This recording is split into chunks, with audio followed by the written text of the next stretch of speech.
tous une seule ambition, c'est de donner le meilleur de ce qui nous est demandé de faire. C'est assez unique de pouvoir avoir à la fois cette passion du produit et puis en même temps d'avoir une équipe de gens motivés qui ont envie de faire des choses. La passion, elle y est du début jusqu'à la fin. Vous pouvez discuter avec n'importe quelle personne travaillant pour Renault Sport, vous verrez la flamme qui brille au fond des yeux.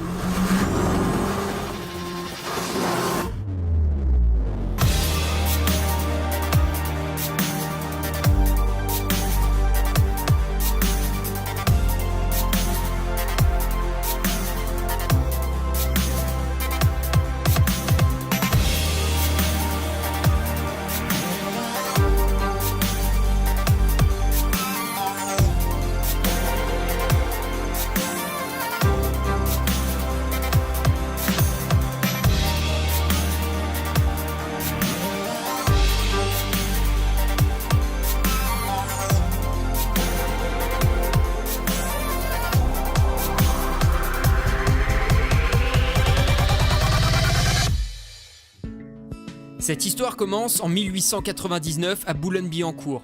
C'est l'histoire de la famille Renault, 3 frères avant-gardistes qui se lancent dans l'automobile au crépuscule du 19e siècle.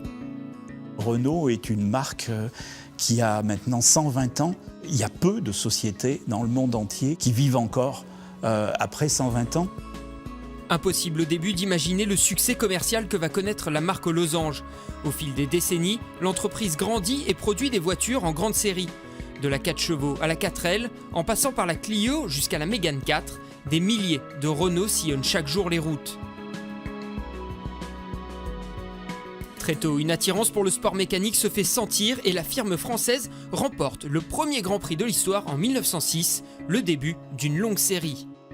Renault a une très très longue histoire dans le sport automobile et dans la voiture sportive en général. Renault Sport a été créé il y a plus de 40 ans, mais en réalité on a l'héritage de plus d'un siècle de voitures de sport et également de 2 marques françaises mythiques qui sont Alpine et Gordini.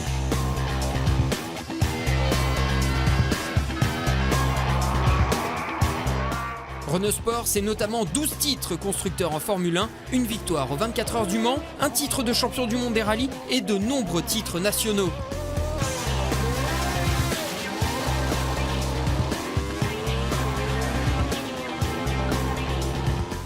La marque collectionne les succès sur tous les terrains. La naissance de Renault Sport permet de concrétiser le lien fort qui existe entre la voiture de série et la voiture de compétition. Tout ça, ça fait un ensemble d'histoires de sport qui a permis à Renault de se dire, bien, avec toute cette expérience qu'on a acquis dans la compétition, on va transformer nos voitures de série en voitures de sport. La performance s'exprime également hors des compétitions. Depuis 2002 et la création de Renault Sport Technologies, les voitures de série Renault raflent les succès. 2 records sur la Nordschleife Nürburgring, des chiffres de vente significatifs avec Clio et Mégane, et enfin des modèles qui ont marqué l'automobile, comme la Clio V6 ou encore la Mégane R26R. Une évolution technique constante qui prend ses racines dans un lieu bien précis. L'âme sportive de Renault se situe aux Ulysses, un lieu unique, à taille humaine, où tout se commence et tout se termine dans la conception d'un nouveau modèle badgé RS. Ok, bonjour à tous. Donc on va faire 4 points. Les actualités Renault Sport. Ce qu'on a de spécifique aux Ulysses et Renault Sport Car, c'est que nous avons toutes les fonctions, depuis la feuille blanche, la définition produit de la voiture, les études clients, jusqu'au marketing et événementiel, en passant bien sûr par toute l'ingénierie, pour amener la voiture de la feuille blanche à la commercialisation. D'abord, on s'appelle Renault Sport, donc on part de véhicules Renault. On ne fait pas de véhicules totalement spécifiques. Donc nos voitures sportives sont des dérivés de modèles Renault. Tout le challenge qu'on relève quotidiennement, c'est de faire des dérivés sportifs et de faire des dérivés sportifs qui, à la fin, soient des produits plaisir. Parce qu'on est d'abord des fournisseurs de plaisir. Des Renault Sport de toutes les époques offrent encore des sensations à leurs propriétaires. D'une base de série au premier frisson offert aux passionnés, le chemin est long. On interroge beaucoup nos clients pour savoir comment ils apprécient nos voitures, qu'est-ce qu'ils attendent des voitures futures. Selon la complexité du véhicule, il s'agit d'un véhicule complètement nouveau ou simplement d'une évolution d'un véhicule existant, on peut considérer qu'on a entre 3 ou 4 ans entre les premières intentions, c'est comme ça qu'on l'exprime, et l'accord de fabrication du véhicule en usine. Le moment où on lance les outillages est une date importante puisqu'on engage l'argent de l'entreprise. Donc là, on ne peut plus faire marche arrière, il ne faut plus s'être trompé. Et à partir de ce moment-là, c'est vraiment la course de vitesse. Le challenge, il est d'abord technique. Il est technique et économique, mais il est d'abord technique. Donc on sera obligé de faire une découpe du côté de caisse de cette valeur-là pour pouvoir intégrer tout le débattement de roue dans toutes ces valeurs. Mais de l'autre côté, t'en as un. À nous de transcrire toutes ces valeurs à nos bureaux d'études de façon à ce que derrière eux fassent les développements techniques nécessaires pour nos véhicules. Les défis se situent à tous les niveaux. Tout d'abord, rentrer un moteur plus puissant dans une caisse préexistante, adapter la liaison au sol pour obtenir une vitesse de passage en courbe grisante. Avant même qu'un prototype soit construit, les ingénieurs Renault Sport Cars savent aujourd'hui à quoi ressemblera leur prochain modèle. La maquette numérique est quand même relativement précise. Lorsqu'on lance en fait la réalisation d'un véhicule, les retouches sont à la marge. On sait déjà que le véhicule qu'on va vouloir sortir, on pourra le sortir parce que les pièces sont suffisamment finement définies finalement. Et tout ça, c'est un travail qui est relativement complexe parce qu'il faut arriver à intégrer dans une base existante tout ce dont on a besoin sous contrainte économique.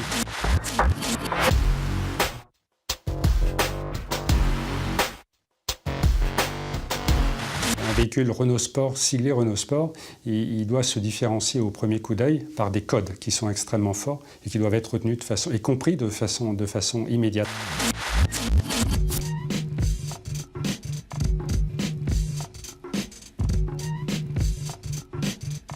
La première émotion commence quand vous la voyez.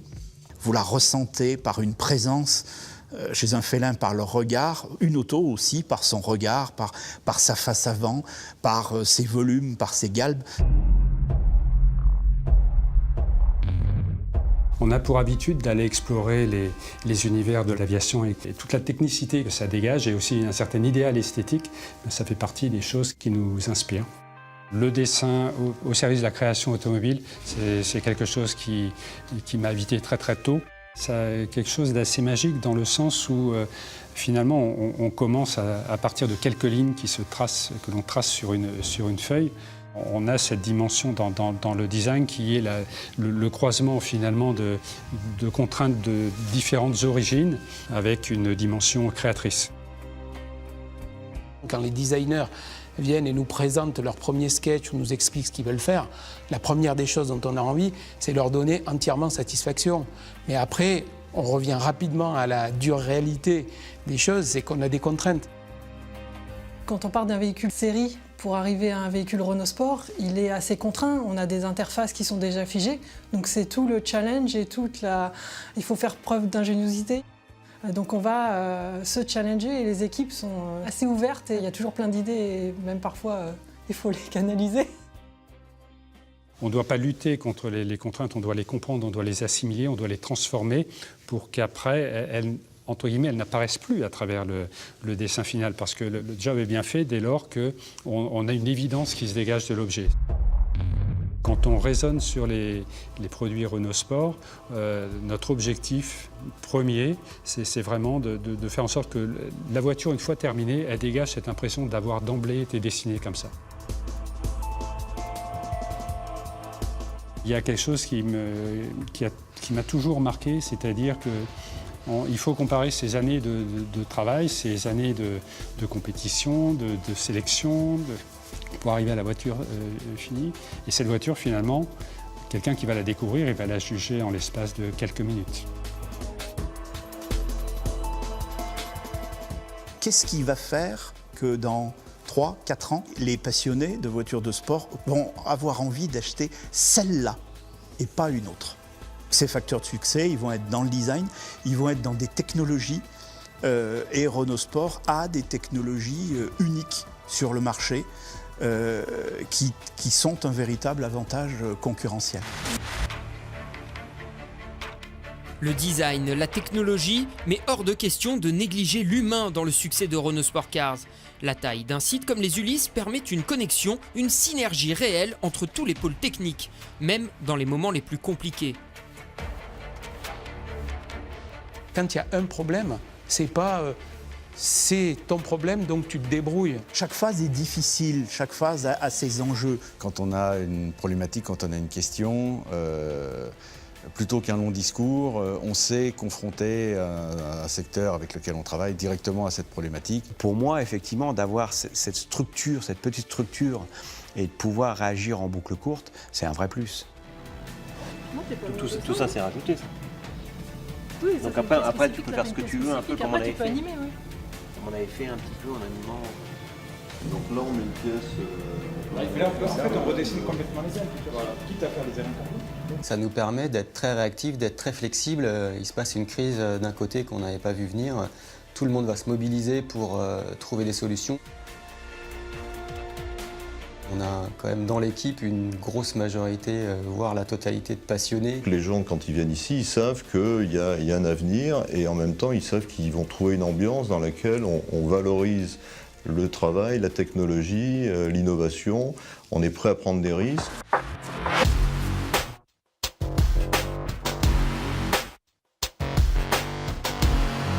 Le processus de développement d'un organe, prenons l'exemple d'un moteur, part effectivement d'une exigence exprimée en termes de mots.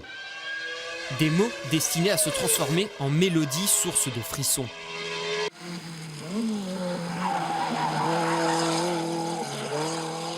À travers ces moteurs développés pour la compétition comme pour la série, Renault Sport continue de faire vibrer.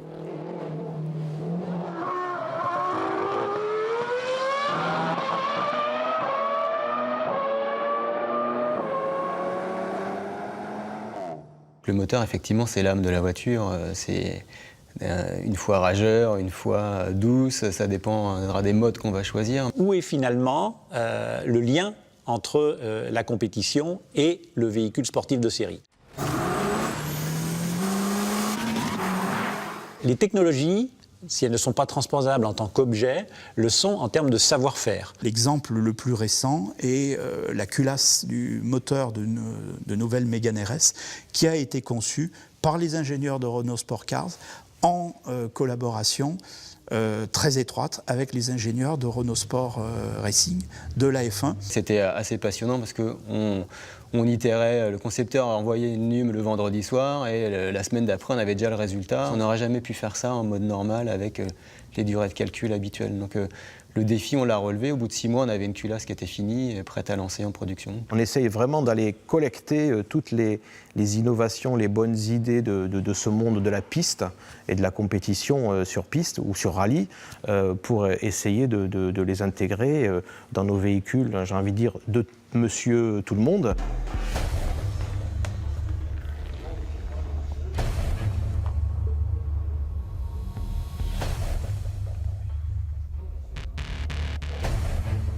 On retrouve en général dans toutes les pièces mécaniques maintenant de plus en plus d'électronique, c'est pour ça qu'on parle de mécatronique. Oui.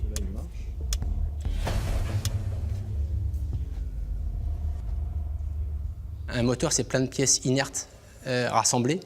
Et puis le software, en fait, c'est son cerveau, c'est ce qui va le faire vivre. L'électronique permet d'ouvrir des portes sur d'autres prestations qui sont extrêmement grisantes et très recherchées par nos clients qui sont, je le rappelle, de plus en plus maintenant de la génération des gamers. Et les gamers, ils sont entourés d'électronique et ils aiment les jeux vidéo, l'électronique, et c'est ça qu'on leur apporte et ils se retrouvent bien là-dedans et ça leur donne des sensations excitantes et palpitantes.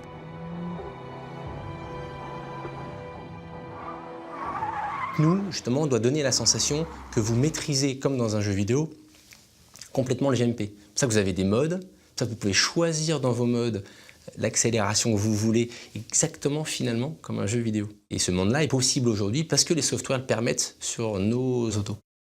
La prestation qui permet de faire un départ quasiment automatique, comme si on était sur une grille de départ de Formule 1. Qu'on appelle le launch control, c'est une prestation qui est purement électronique et informatique, et pourtant, elle est grisante, je peux vous le garantir. L'électronique mêlée à la mécanique offre des performances exaltantes. Un investissement permanent des équipes permet d'atteindre cet objectif. Il prend parfois racine dans l'enfance. C'est déjà une passion de petit garçon, les voitures, et puis plus particulièrement le moteur, effectivement, depuis toujours, passionné par la sonorité que ça peut avoir. On veut une sonorité qui soit très typée, sportive, mais aussi qui puisse s'effacer dans certains cas. Faire une acoustique feutrée pour arriver à faire ressortir les harmoniques moteurs propres et les petits bruits, les petits gris-gris, faire la chasse à ces petits bruits-là qui sont pas très propres. Outre la performance, la fiabilité est un leitmotiv. Pour le respecter, des heures et des heures de roulage où l'engin est mis à rude épreuve. Puis analysé dans l'atelier des Ulysses.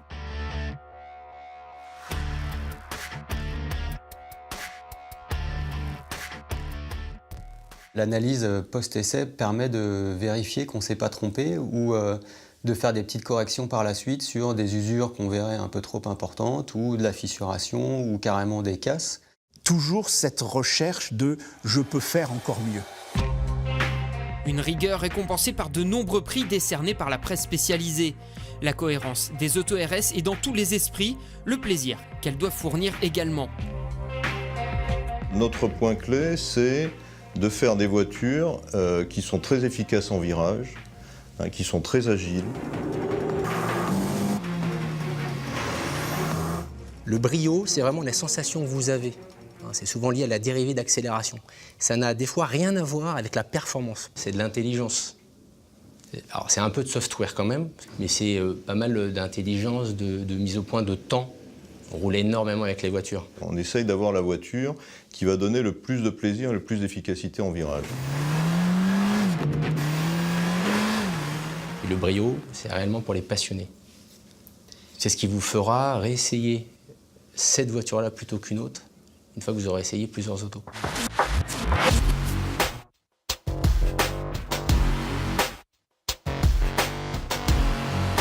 Le secret de nos voitures, c'est surtout leur cohérence. C'est un design fort, c'est une ambiance particulière, c'est un groupe motopropulseur un peu exclusif et effectivement un châssis. On cherche d'abord à optimiser le ratio poids-puissance, une bonne répartition des masses, et puis après on travaille tout ce qui permet d'avoir une aérodynamique, une aérothermique efficace. On va amener la performance via le dessin et le design à la voiture. On va également optimiser la balance aérodynamique avant-arrière. Tout ça, c'est un travail avec la liaison au sol.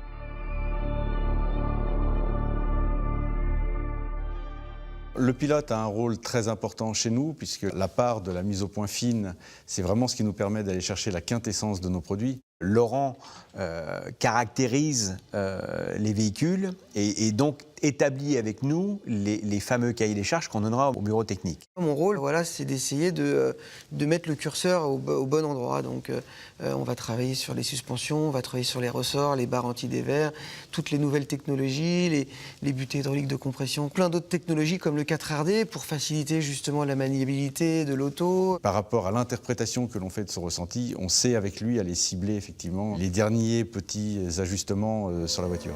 Ça, c'est pas c'est le défaut de régule.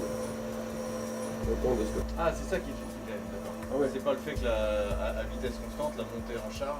Il y a beaucoup de choses aujourd'hui qu'on sait prédire, mais il faut qu'il reste de l'humain parce que c'est vraiment l'exhaustivité de tous nos roulages qui font que l'on amène des produits aboutis sur le marché.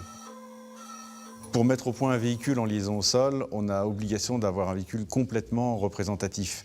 Pour juger du comportement, par exemple, le siège et la posture de conduite est un fondamental. On ne triche pas sur les matériaux. Sur certains sièges, la coque, on la refait en carbone et on fait en sorte de ne pas la peindre. Quand c'est de l'aluminium, il faut qu'on le montre. Quand c'est du carbone, on le montre. On ne fait pas de faux. On privilégie un peu le maintien des des occupants, on exacerbe un peu les volumes de dossiers et d'assises sur le côté pour pouvoir maintenir l'occupant dans son siège. Même si chaque domaine technique est spécifique, il est impératif que les équipes restent connectées pour suivre la même ligne directrice. On travaille de concert et tous ensemble. On n'attend pas que les pièces de carrosserie soient prêtes pour s'attaquer au moteur, on n'attend pas que le moteur soit au point pour commencer à dessiner les pièces châssis. Tout ça, ça se déroule bien entendu en parallèle pour que toutes les pièces arrivent à l'heure, prêtes le jour J. Le challenge, c'est d'arriver à obtenir un produit qui à la fin soit cohérent et performant.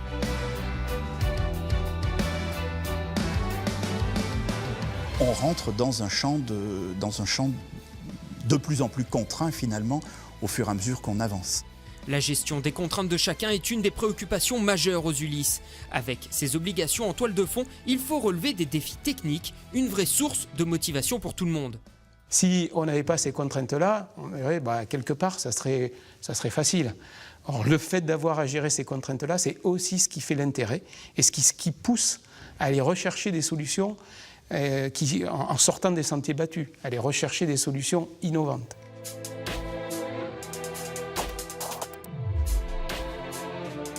Si on est effectivement à ces postes-là, c'est parce qu'on a une passion pour l'automobile, ça c'est certain, mais pour le sport automobile, je pense en plus, quoi. Moi, dans mon cas, j'ai eu mon premier Grand Prix quand j'avais 6 ans. Je jouais aux petites voitures quand j'avais 10 ans et j'ai fait des études d'ingénieur pour faire des voitures de course. Pour les ingénieurs et techniciens de Renault Sport, les deux éléments clés sont la passion et l'expertise. Alors moi, je suis un fanat de technologie, d'accord ? Je suis un fanat d'automobile et chez Renault Sport, je retrouve les deux. Je viens travailler et en même temps, j'assouvis une passion. Ça fait 14 ans maintenant que je suis ici et comme je le disais tout à l'heure, je suis toujours très impatient de me lever le matin pour aller au travail. Donc ça, pour moi, c'est primordial.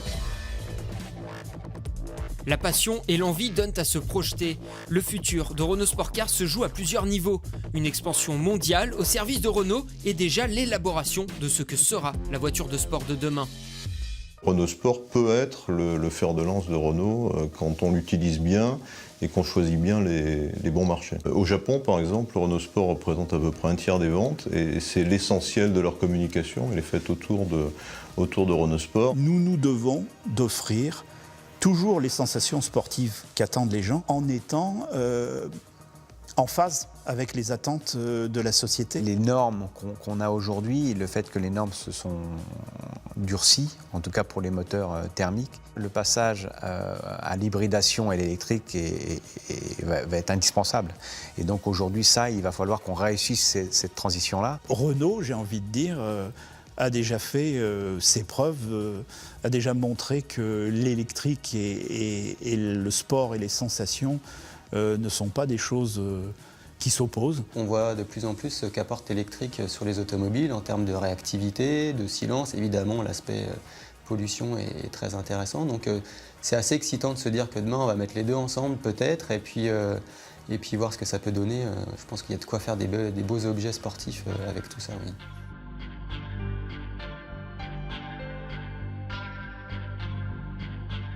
Nous avons 3 titres de Formule I à notre actif. Renault a été un des pionniers de cette nouvelle formule électrique et Renault Sport est un constructeur de voitures sportives responsable. Donc on ne restera pas à l'écart de ces grands mouvements de la société. Demain, ça veut dire quoi?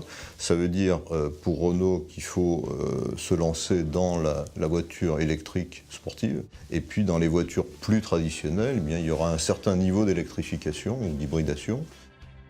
Le sportif hybride électrique, c'est là où est notre futur.